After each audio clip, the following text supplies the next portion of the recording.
Hi friends, good morning তোমাদের সবাইকে। ভালো আছো তো তোমরা সবাই? জানি চারিদিকে অতিরিক্ত বৃষ্টির কারণে আর বৃষ্টির খানিকটা পরেই অতিরিক্ত রোদ উঠে যাচ্ছে, এই কারণে অনেকেরই শরীরটা খারাপ করছে। কিন্তু সবাই সাবধানে থাকো, ভালো থাকো, সুস্থ থাকো, এটাই আশা করব আর প্রার্থনা করব। আর যেটা বলার সেটা হলো, আমার চ্যানেল পিয়ালি অ্যান্ড সিরিয়াস কিচেনের আরেকটি নতুন ব্লগ ভিডিও দেখার জন্য তোমাদের সবাইকে স্বাগত। আর যারা আমাকে সাপোর্ট করছো তাদেরকে থ্যাংক ইউ। যারা এখনও সাপোর্ট করোনি, ভাবছো করবে কি করবে না, আরে কি ভাবছো, করেই ফেলো সাপোর্ট। সাপোর্ট তো করাই উচিত, সকলকে সাপোর্ট করা উচিত। তো সেই হিসেবে যেটা বলার সেটা হলো, এটা তোমরা দেখলে আমরা আগের দিন যে ভিডিওটা দিলাম সেটাতে আমরা একটা বার্থডে পার্টিতে গেছিলাম, সেটা সানডে ছিল। আর বার্থডে পার্টি থেকে ফেরার পরেই বললো যে এরকম রথ এসেছে, দেখতে যাবে তো চলো ঘুরে আসি। কেননা যেদিনকে উল্টো রথ সেদিনকে আমরা থাকবো না কলকাতায়, আমরা একটু বাইরে বেড়াতে যাচ্ছি। বাইরে বলতে বিদেশে নয়, আমাদের বাড়ি থেকে বাইরে যাচ্ছি ঘুরতে। তো সেই কারণেই ঠিক করলাম যে চলো ঠিক আছে তাহলে যাই, একটু দেখে আসি, ঘুরে আসি। তো তার জন্য বার্থডে পার্টি থেকে ফেরার পরে ওখানে তো শাড়ি পরে গেছিলাম, শাড়িটা চেঞ্জ করে একটা স্লিভলেস কুর্তি পরে নিলাম, ছেলেটাকেও চেঞ্জ করিয়ে নিলাম, নিয়ে তারপরে বেরিয়ে গেলাম। এমনি কিছুই আর রেডি হওয়া ছিল না, জাস্ট ড্রেসটাই চেঞ্জ করেছিলাম, করে তো তারপর বেরিয়ে গেলাম।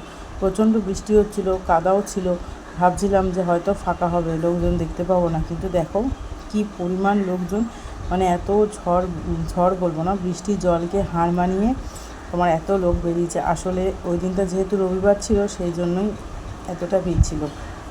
এই যে দেখো এখানে যেতে যেতেই দেখতে পাচ্ছি রাস্তার এপারে ওপারে এরকম স্টল বসেছে, আর তোমরা দেখতেই পাচ্ছ রথের মাথাটা দেখতে পাওয়া যাচ্ছে। তো সামনে গিয়ে দেখলাম যে পাশাপাশি 3টে রথ ওখানে রাখা আছে, আর ঠাকুরটা প্যান্ডেলের ভেতরে নিয়ে গিয়ে বসানো আছে। তো বেশ খানিকটা মানে হেঁটে যেতে হবে প্যান্ডেলে যাওয়ার জন্য। তো এখানে দেখতে পাচ্ছি যে লাল রঙের গাড়িটা, এটা ফায়ার ব্রিগেডের গাড়ি। আর এখানে মানে আমার হাজব্যান্ড যেই অফিসে করে কাজ ফায়ার ব্রিগেডের, সেই ব্রাঞ্চের লোকজন আছে। তো ও আমাদেরকে দাঁড় করিয়ে রেখে খানিকক্ষণ তাদের সঙ্গে গিয়ে একটু দেখা করে এলো। তারপরে আবার আমরা চলে গেলাম আসল সেই জায়গাটার উদ্দেশ্যে যেখানে ঠাকুরটা আছে। মাঠের মধ্যে দিয়ে যেতে পারলেই মানে ভালো লাগতো, কিন্তু মাঠে এত জল, এত কাদা, ওখান দিয়ে কেউই যেতে পারছিল না। যেহেতু পিছলে যাওয়ার ব্যাপার থাকে, তারপর জামা কাপড় কাদা নোংরা হয়ে যেতে পারে, জুতো ফুতো সব, মানে জল এত হয়ে আছে জুতো ফুতো চুবেও যাবে। এই সমস্ত কারণে কেউই আর মাঠের মধ্যে যাওয়ার রিস্কটা নিচ্ছে না। সাইড দিয়ে কাঠ পেতে রাস্তা করা আছে, তো আমরা যাব, তোমরা দেখতে পাবে। তো ওইখান দিয়েই সবাই যাচ্ছে। ওখানে তোমার 3টে ঠাকুর আছে, সেখানে আরতি হচ্ছে, পাশেই পুজোর থালা পাওয়া যাচ্ছে। সবাই ওখান থেকে ডালা নিয়ে পুজো দিচ্ছে, আরতি দেখছে, চলে আসছে। আর বেরানোর সময় ওখানে একটা জায়গায় সেই অনেক অবতার যেরকম হয় কৃষ্ণের, সেই ধরনের জিনিসগুলো রাখা হয়েছে, ওগুলোও দেখা হচ্ছে। তারপর বাচ্চাদের জন্য 2-3টে দোলনার ব্যবস্থা করা হয়েছে, সেগুলো অবশ্যই ফ্রি অফ কস্টে। তো ওগুলো সমস্ত বাচ্চারা চড়ছে, মজা করছে, বেশ ভালোই আনন্দ করে কেটে গেল দিনটা। মানে আমার মনে হলো সোজা রথের দিনটা যতটুকু আনন্দ করতে পেরেছি তার থেকে বেশি বোধহয় এই দিনটাই ভালো লাগলো আমার। তো এই দেখো রথগুলো ফাঁকা, রথে কোনো ঠাকুর নেই, রথগুলো কিন্তু সাজানোর কাজ চলছে।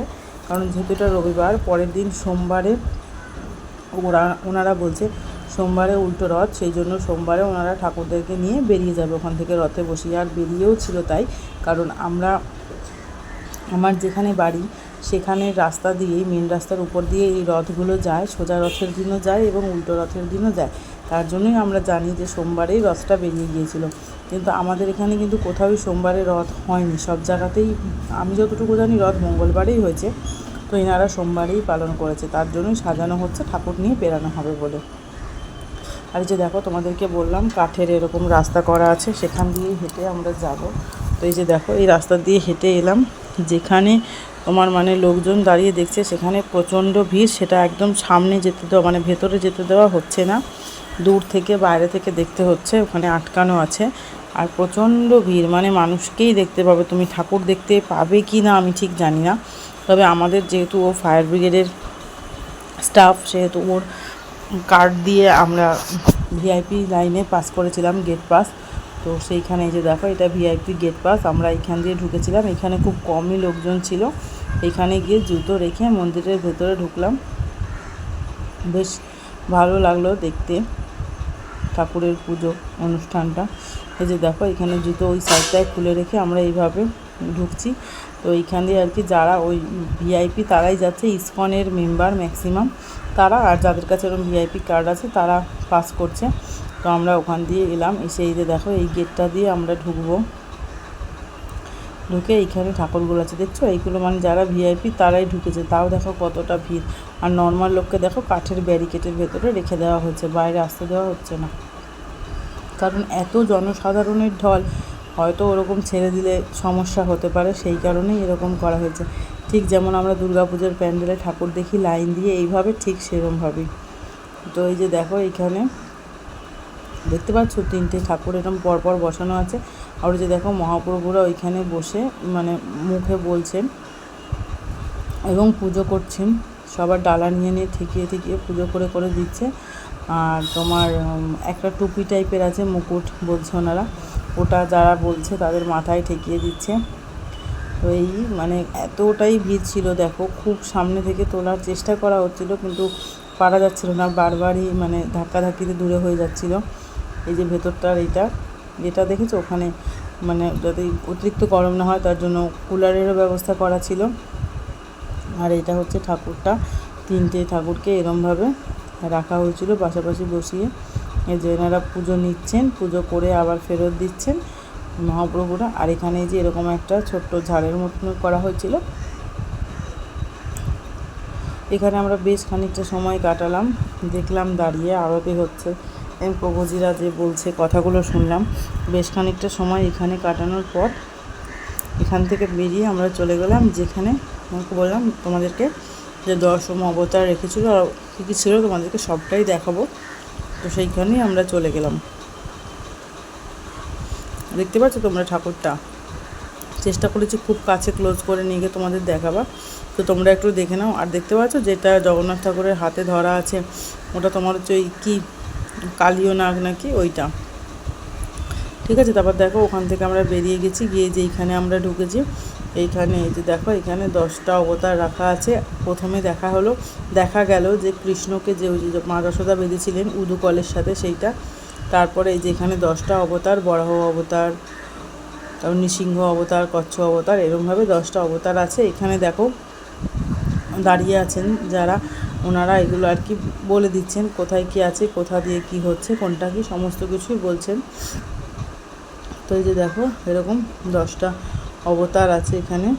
তারপরে ওটা পার হয়ে যাওয়ার পর এইখানে এইটা দেখলাম, দেখে ওখানে ওনারা একটা করে ফর্ম দিচ্ছিলেন। আমি যদিও জানি না ওই ফর্মটা কী কাজে লাগবে, কিন্তু এই ফর্মটা সবাইকে ফিল আপ করতে বলা হচ্ছিলো, করে জমা দিয়ে দিতে বলা হচ্ছিলো। তো সব কিছু করার পর এই যে বেরিয়ে এলাম, বেরিয়ে এসে এখানে ছেলে বলে এটাতে উঠবে, এটাতে ওকে উঠিয়ে দিলাম। কিন্তু এটা এত মানে করছিল বেলুনের এটা, ও উঠে দাঁড়াতেই পারছিল না। আর আশেপাশের যে বাচ্চাগুলো ছিল ওর সাথে, সেই বাচ্চাগুলো এত লাফাচ্ছিল যে ও বারবার পড়ে যাচ্ছিলো, ব্যালেন্স নিতে পারছিল না। তো তারপর সব বাচ্চাগুলো যখন মানে টাইম হয়ে যাওয়ার পর এক এক করে নেমে গেল, ও তো একটু পরে উঠেছিল, ওরা যখন নেমে গেল ফাঁকা হওয়ার পর এই একটু দাঁড়িয়েছিল, তাও বেশিক্ষণ পারছিল না, পড়ে যাচ্ছিলো বারবার। তারপরে নেমে এসে আবার এই যে এইটায় চড়বে বললো, আবার এটাতেও চললো। এখানটা না প্রচণ্ড কাদা ছিল, তো মানে ভয় পাচ্ছিলাম যে যদি পিছলে পড়ে যায়, ওই জন্য ঘোড়ার পিঠে না বসিয়ে দোলনার ভেতরে বসিয়ে দিলাম। দেখতে পেলে তোমরা বেশ সুন্দরভাবে কেটে গেল আমাদের বিকেল থেকে সন্ধেটা, বেশ অনেকটা সময়। তো বেশ ভালো লাগলো, আনন্দ হলো, ছেলে তো খুব মজা পেয়েছিল দোলনাগুলো চড়তে পেরে। মানে এরকম যে দোলনা ওখানে পাওয়া যাবে এটা তো আমরা ভাবিনি, বেশ মজা পেয়েছিল। তো তোমরা অনেকেই আছো যারা হয়তো এই জায়গাটায় গেছো, এটা দেখে এসেছো, তারা কে কীরকম কী দেখলে, কি এনজয় করলে, কি অনুভূতি তোমাদের একটু আমার সাথে শেয়ার করো। আমার তো খুবই ভালো লেগেছে এইভাবে কাছ থেকে দেখতে পারা ইসকনের রথ। তো এটা মানে সত্যিই খুব ভাগ্যের ব্যাপার। তো ভাগ্যটা সত্যিই ভালো ছিল বলে এটা সম্ভব হয়েছিল, কেননা 3-4 দিন ধরেই যাবো হচ্ছিলো। এটা তো 1 সপ্তাহ ধরে এখানে ছিল, 3-4 দিন ধরে যাবো হচ্ছিলো, লাস্টে সেদিনকে হঠাৎ করেই চলে যাওয়া হলো। তো যাই হোক, খুব ভালো লাগলো। তোমাদের কেমন লেগেছে জানিও কিন্তু প্লিজ।